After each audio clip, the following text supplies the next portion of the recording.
Now, an eye on education. Starting August 1st, student loan borrowers enrolled in the SAFE plan will see their loans begin accumulating interest. In response to a question of if the cost to pay these loans, regardless of the amount, is too high, Senator Dick Durbin said this. Well, I think we ought to have that conversation. I think it's long overdue. We have discussed making this system of health care, education, and services better and more efficient. I want to be part of that conversation. The SAFE plan, introduced under President Biden, created an income-driven repayment option to make payments more affordable. Now Fox Illinois' Spencer Davis joins us with what effects that could have on borrowers and local economers. Spencer?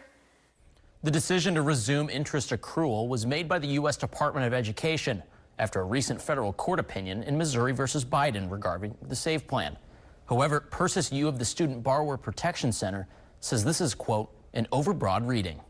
We estimate that the average student loan borrower is going to experience about $300 of interest accrual every single month. According to the AP, in March of 2024, there were over 7.5 million borrowers enrolled in the SAVE plan. With interest accruing again in August, borrowers are trying to switch payment plans, but are running into issues. The options for borrowers right now are very limited.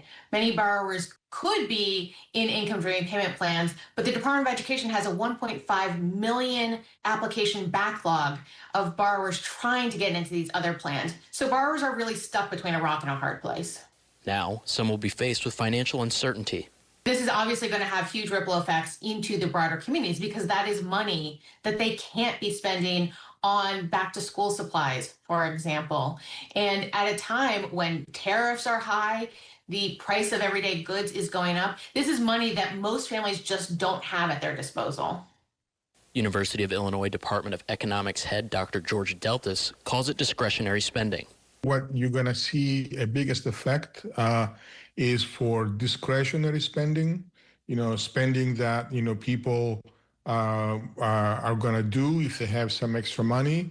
Businesses aimed at drawing in more recent graduates could see less business as a result.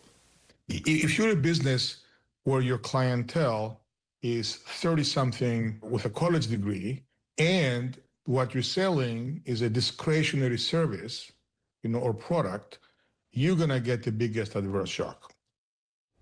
Discretionary spending could be dining out, attending local events, or even necessary items like school supplies. Now, I reached out to the U.S. Department of Education for comment, but did not receive a response at this time. Reporting for Fox Illinois, I'm Spencer Davis. Thank you, Spencer. Borrowers currently enrolled in school will not accumulate interest on their loans since they don't have to begin repaying until after graduation. Thank you for watching. Make sure you subscribe to our YouTube channel and be sure to watch more videos from Fox Illinois.